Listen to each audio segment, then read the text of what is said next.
Journey into space. The BBC presents Jet Morgan in Operation Luna.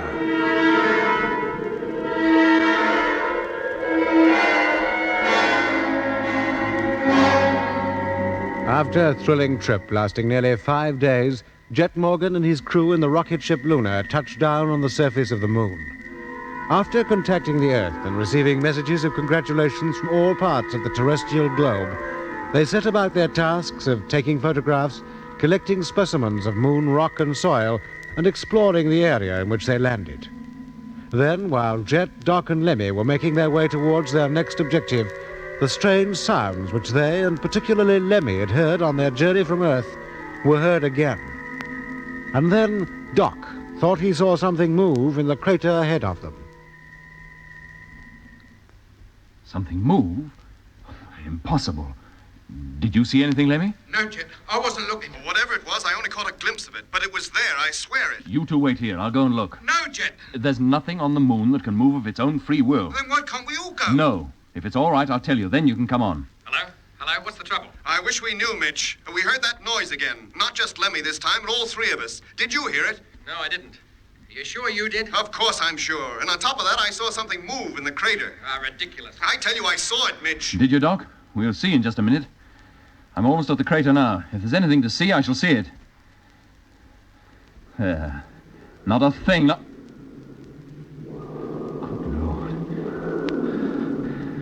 I could swear I've been through all this before. Hey, Doc. Huh? Seen this very crater before. Hello, Jet. Jet, hello. He must be in there somewhere. But there's no sign of him. The crater's empty. Look for him, Lemmy. Look for him. Look and keep looking. Keep looking. Keep looking. And look hard. Concentrate. Observe the mountains that border the bay. Observe the smooth floor of the bay itself. Well, do you see it? Yes, Uncle Hector. Do you see the promontories, Heraclides and Laplace? Yes, Uncle. Observe them well. Imagine yourself poised above them in an aeroplane or a balloon.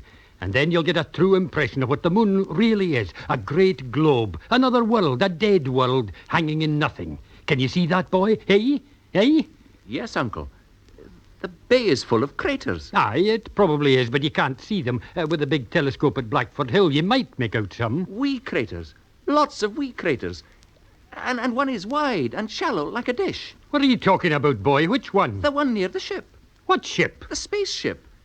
I stood on the crater's rim and made my way down into it, and the floor was covered with silvery grey ash, soft underfoot like walking on a fresh fall of snow. What nonsense is this? I was there, on the moon. Young man, when I sit up half the night with you in this observatory, it's to further your education, not for you to utter such drivel. I know, but No Uncle... buts. Your head's full of rubbish. You're reading those stupid books and hearing the radio. There's no room left for sensible things. Spaceship, It's not rubbish, Uncle. Lots of people think it is, but it isn't. It's a scientific possibility. Is it a scientific possibility that you might try paying strict attention to what I'm telling you? Yes, Uncle. Space travel, when they can't even get the earthbound trains to run to time. Now, look again. Make a sketch of what you see, and only what you see. I want no imaginative drawing, just the plain facts. Yes, sir. Then get on with it, boy. Don't stare at me. Look into the eyepiece. Look. Take a good look. Look hard and long, and keep looking. Keep looking. Keep looking, Lemmy. Keep at it. Walk around the rim again. I am looking, Doc. I've been right round the rim 3 times now. No sign of him anywhere. Perhaps we'd better go down onto the floor. Hello, Doc. Lemmy? Hello, Mitch. You found him yet? No, not a sign. It's as though he just disappeared into thin air. Thin is right. Lemmy, you better come into the ship. What for? So I can go out and help Doc look for Jet. That's what for. There's 2 of us looking already. Lemmy, come in. If you're so keen to come out. I'm not stopping you. You know darn well I can't get out. Somebody has to be inside to work the airlock. Look, Mitch, why not use the televiewer? From up there in the nose, you'll be able to see further than we can. All right, Doc, but televiewers are Lemmy's province. He should be in here working it. All you have to do is to switch it on. Nothing complicated about All right, it. calm down, Lemmy. Mitch is just as worried as you are. Oh, I'm sorry, Doc. Something awful must have happened to Jet. Hey, Doc. Yes. Is this a game? There's Jet in the crater, large as life. What? Jet! Jet! Hello, Lemmy. Doc, what are you doing here? I told you to wait until I called you to come on. Jet, boy! Are you all right? Of course I'm all right. If Doc did see anything in this crater, it's certainly not here now. Eh? But that was was nearly 3 hours ago. 3? What are you talking about? Can't be more than 5 minutes since I left you. Jet, what's happening to you? What's happening to me? What's happening to you? Look, come back to the ship, all of you. We'll try and straighten this out. What is happening? Somebody had better tell me. Mitch is right, Jet. We better go back. Something very strange is taking hold of us all. Yes, Jet, you'll be safer in there. Well, if you say so. I don't know what all this is about, but maybe when we do get inside, you'll give me some rational explanation. Well, now we're all here. What's up? What's up, he says. Jet, when you left us and walked towards that crater, Mitch called us up. That's right, I heard him. Well, both Lemmy and I instinctively turned towards the ship when we heard Mitch's voice. And when we turned back, you'd gone. Of course, by then I was making my way down to the crater floor. Yeah, that's what we thought. But you'd gone so quickly, we thought you must have fallen in, so we came running over. But when we got there, all we saw were your footprints in the dust. There was no sign of you. Is this a joke? Jet, what time did Doc come out to you? As far as I can remember, about 1,600 hours. And how much time do you think has passed since then? Not more than 10 minutes, I'd say. The time is now 18 hours, 47 minutes. What? Look at the clock, Jet. Then it must have happened. It wasn't just imagination. What wasn't? When I reached the crater, I had that extraordinary feeling that I'd been through it all before. You know, you must have experienced it. Yes, often. It seemed I knew every detail connected with that crater. I even knew what the floor consisted of and how it felt to walk on it. There's something funny going on. And then I remembered a night many years ago when I was a kid and my great-uncle, who was also my tutor, was giving me a lesson in selenography. Selenography? Geography of the moon, Lemmy. Oh. We were studying the very area we're on now. He got furious with me because I said I could see craters that weren't even visible in the telescope. But I felt then that I'd already been on the moon. What did your uncle say to that? He said I'd been reading too many paperback books. You mean you really thought you'd been on the moon? At the time, I did. Afterwards, I thought I said it just to infuriate the old man. But just now, in the crater, it seemed so real. As though I'd gone back in time to relive that evening all over again. And then I heard you and Lemmy calling me, and then I saw you. And then the whole business of my uncle seemed to be no more than a memory, a flash through my mind. Well, that flash, as you called it, lasted more than 2 hours. And during that time, you were absolutely invisible to us. And we couldn't raise you on the radio. Any more than we could contact Lemmy when he heard those weird noises outside the ship. Did you hear any strange sounds, Jet? I'm not sure. I thought I did at first, just before the memory of that night in Edinburgh came into my mind, but everything seemed to be over so quickly. What does all this add up to? First, we all hear the weird noises in the radio. Then, only Lemmy hears them outside the ship. And it scared the living daylights out of me. Then, Lemmy and I hear it just before we land. And then 3 of us hear it out there on the moon's surface. I see something move in the crater, and then this. And all this time, Mitch neither hears nor senses a thing. What does it all mean? It means we ought to leave here. And the sooner the better. We won't solve anything by running away from it. But there's something funny going on here, and I don't like it. I want to go home. Doc, what did you see in the crater? I can't be sure. It all happened so suddenly. Like when the shadow of an airplane passes near you. You have an impression, and it's gone. Afterwards, you think you must have imagined it. No, that doesn't give us much to go on. If only there were windows in this ship, we could keep a constant watch on the crater. We might see it again. But in here, we're blind. Anything might be happening outside. Well, there's always the televiewer. It could be left on and rotated. We could take it in turns to watch it. Yes. Now, that'll be the job of whoever remains in the ship while the others are working outside. We'd better start now. If there is anything out there, I want to get to the bottom of it. I'll take first watch if you like. Are the rest of us going outside now? No, not yet. Now we're here, we might as well stay and eat. Well, you go ahead. I'll keep an eye on the televiewer. I'll eat when my watch is over. What can you see, Mitch? Picture's clear. Every detail of the surface outside is hard and sharp. Nothing out of the ordinary. Not a thing. No sign of movement anywhere. It's as still as a graveyard.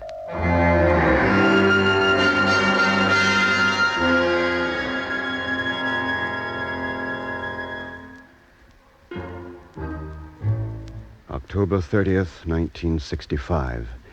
It is now 13 Earth days since takeoff and 8 days since we landed on the moon. Since Jet's strange disappearance, nothing else unexpected has happened. While 3 of us are working outside, the 4th watches our every move on the televiewer screen.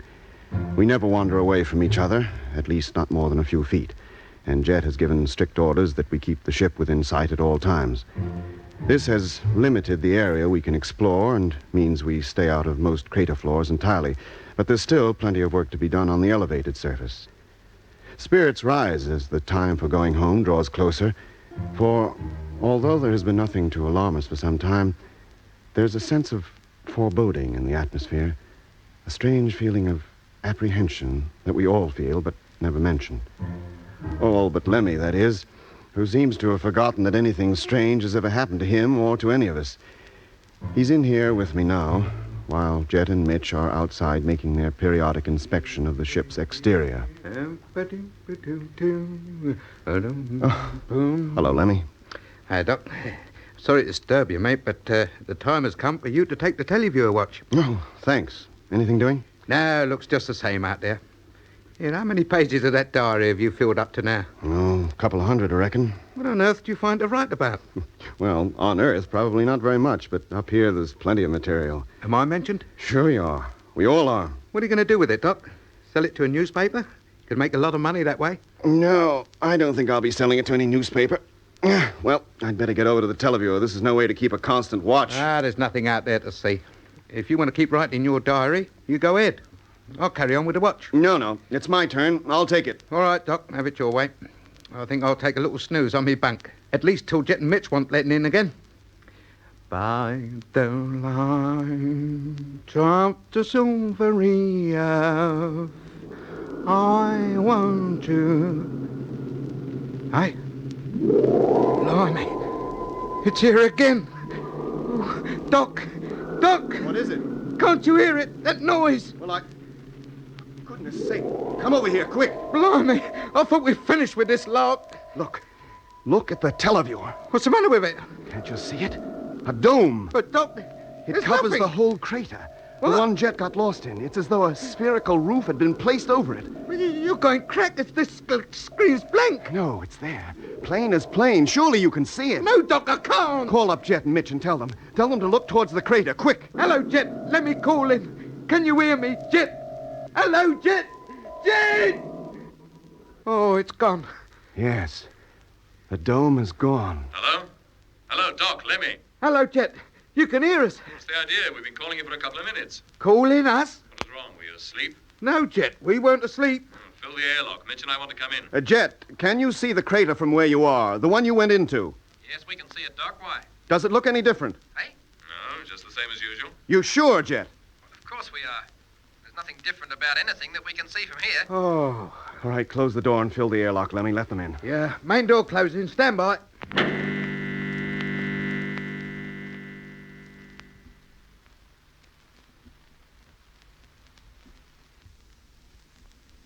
Dome, you say? Large enough to cover the whole crater? Yes. It must have appeared while Lemmy and I were changing over watches. It wasn't there when I left the screen. It was certainly there when I reached it. It must have been visible all the time we were in the airlock and had our backs to the door. Why didn't you tell us about it sooner? If it was there, we might have seen it. We tried to, but it's always the same when that weird music's around. The radio never seems to work. We've got to get to the bottom of this. Find out what it all means. Easier said than done. Well, Doc, you can start by making a drawing of what you saw, with as much detail as you can remember, but only what you remember. Okay. We don't want an imaginative drawing, just the plain facts. And while you're doing it, Mitch and I will watch the televiewer screen, see if anything else turns up. Come on, Mitch. Hey, Doc, did you switch the televiewer off? No, I don't think so. I don't remember. Well, it is off. I suppose it was on when you saw this, dome. What do you take me for, a practical joker? Turn it on, Mitch. He probably switched it off unconsciously. Well, there's the picture. Hey, what's this? Huh? Oh, it's Doc's diary. Must have left it here on the table. What the devil's he putting in it? It's a private diary, Mitch. None of our business. Oh, isn't it? Not even this? Huh? Look at it. Read it.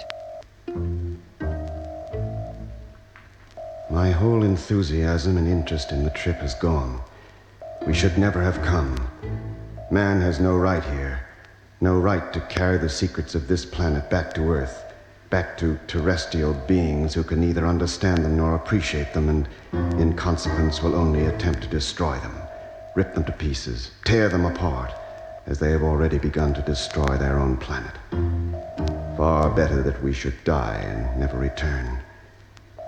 And this is a good place to die. For here, with no air, no bacteria to attack us, our human forms will remain intact, mummified, indestructible, a monument to man's petty accomplishments and stupidity. Did the doc write that? Well, it's his handwriting, isn't it? Yes, but... We'll tackle him with it later. What does he think he's doing? Does he want to demoralize all of us? I don't know, Mitch. I don't know anything anymore.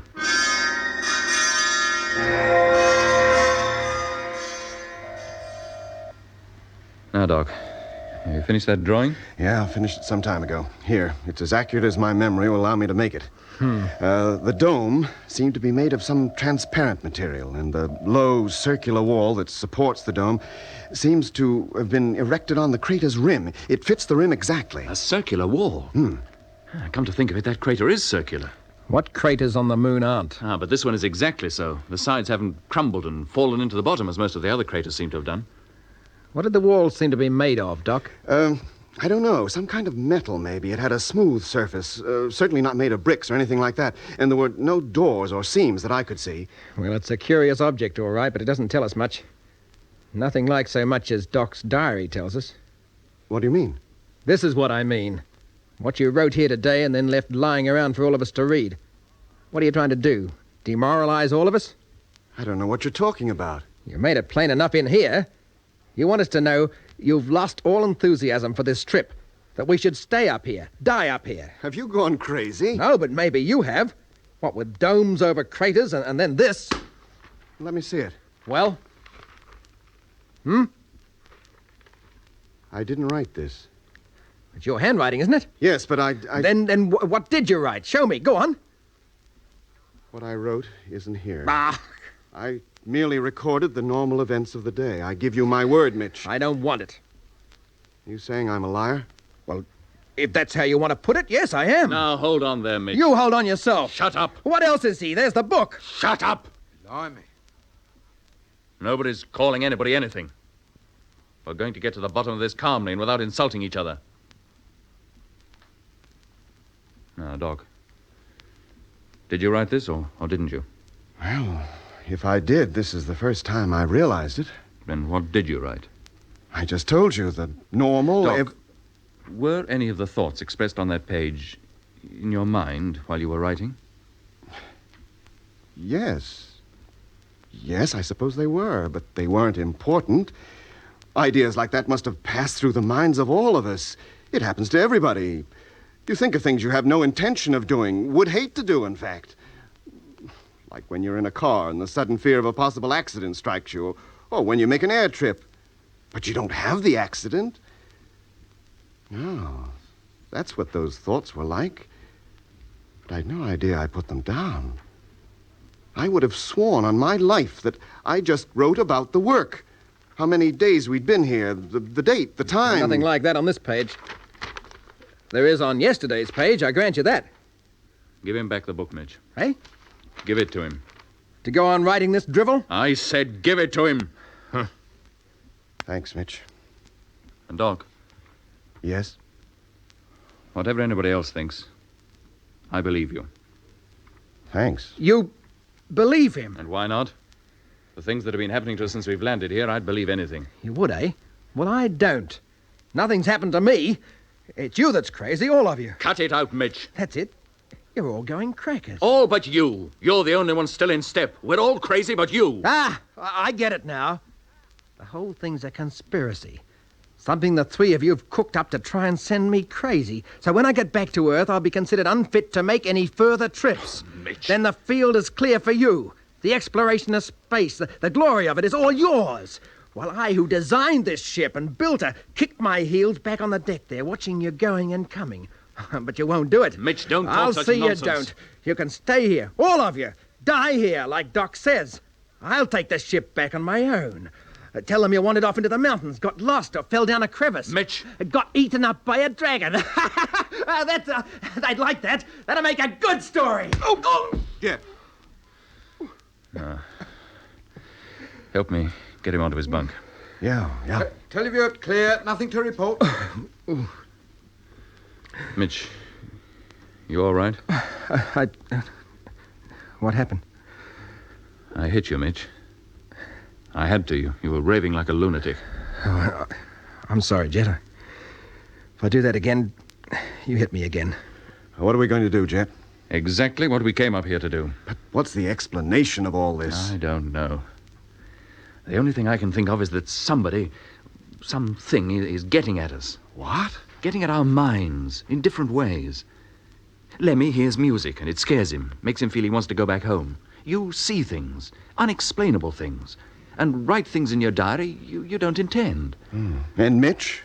He seems immune to the whole business, except when we talk about it, and then look what happens to him. You really think there's something working on us, against us?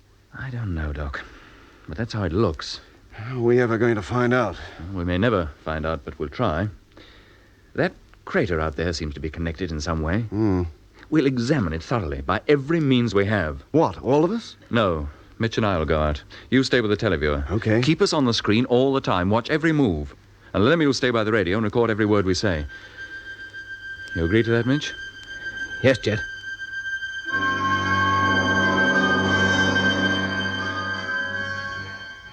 Hello, Doc. Can you still see us? Yes? Mitch and I are going to separate now. We'll make our way down onto the floor and walk towards each other, facing each other all the time. Right. Here I go. Keep talking, Doc. Let's not lose contact. Can see you both walking round rim. Mitch now on eastern side. Jet on western. Now approaching area where crater floor comes into view of camera. This far enough, Jet? Yes, Mitch, let's go down. Hey, What is it? the crater. The crater's radioactive. I can hear it. Quite strong, too. Would it be the dust or the floor underneath? Can't tell. May be able to later. Jet and Mitch now on crater floor, approaching each other. Getting stronger. Hey, Mitch. Hear anything? Getting stronger still. Mitch, do you hear anything besides the counter? Building up fast. Needle's going like mad. Hello, Earth. What was that? Hello, Earth. Spaceship X4372. Venus to Earth calling. Over. Lemmy, is that you? Hello, spaceship X4372. Receiving you. Over. What on earth? Hello? Takeoff satisfactory. Position and velocity as per schedule. Over. Hello? Thank you, Venus. Next call will be at 1 Earth hour. That is all. Hello, Mitch. Lemmy, Doc, can you hear me? Hello, Jet. What's the trouble? Hello, Jet. Hello. Hello, Doc. Oh, watch where you're going. You're walking at right angles to the correct line. You've gone out of camera range. Sorry, Doc. I'll put it right. What's up, Jet? Lost your sense of direction? Yes, Mitch. But not in the way you mean. And then I heard a spaceship that just left Venus call up Earth and give his position. What? Yes, Mitch. But that's not likely to happen for years. 50, 100, maybe 200. I heard it. And at the same time, the whole bay seemed to be full of structures. Radio masts, rocket platforms, and vehicles like tanks which were speeding along well-made roads. The bay was full of movement, as though a lunar base was already built and in full working order. It was... well, it was like a glimpse into the future. Yes! That was what it must have been. Just as a few hours ago, I must have had a glimpse into the past. Let's go home. I don't like it here. We're not going home. None of us has been hurt, not physically. These moments are rare, only just a few seconds. We can't leave the job half done. No, Mitch, we can't. We'll carry on. Whatever it is that's got hold of us, whatever it's trying to do, it won't stop us. It won't drive us off, not until we're good and ready to go. Is that agreed? Agreed. Sure, agreed. Lemmy? Agreed. We'll leave that crater alone. From now on, nobody's to go within 100 yards of it. That clear? It'll be a pleasure. Well, let's get started. Back to normal routine. Well, that's that. Everything aboard, I hope. How about it, Doc? All complete. I don't think we left anything behind. Motor, Mitch? All set. Well, get onto your couches. Strap yourselves in. There we go. This is... Well, it wasn't so bad after all, was it? Yeah, Rick, they must have heard us say nothing would stop us. They gave up trying. It, or whatever it was. I'm beginning to think we must have dreamt the whole business. Yeah. Dome, music, everything. A whole week, undisturbed. And now we're going home to dear old Mother Earth and Becky. Switch on the televiewer, Lemmy. Let's take a last look round before we leave. Televiewer on. Goodbye, Moon. Thanks for the use of the bay. Yeah, shadow's creeping up fast. Moon must look almost a crescent to the folks back home. Ah, look. There's the flag we raised the day we landed. Yeah. Looks lonely, doesn't it? Yeah, lonely's right. Especially without the tiniest breath of wind to disturb her. Look, she just hangs limp against the pole. Doesn't move. Switch her off, Lemmy. Switch on stern view. Stern view on. All set? All set? Yep. Doc, gyro. Gyro, Stand by for count-off. we're going home. But we'll be back. Firing in 15 seconds. Piccadilly, here I come. 10.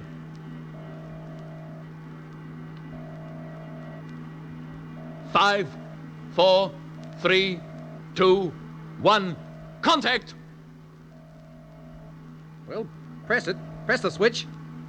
I did. It didn't work. What? Press it again. Still nothing. Not a flicker. But on final check, the motor was okay. There can't be anything wrong. Hey, Jet, the radio's cut. And the radar. Oh, now the televiewer's going. Listen. The gyro.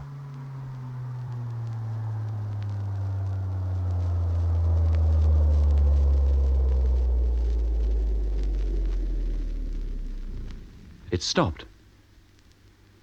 Everything stopped. There's not a thing in the ship that works.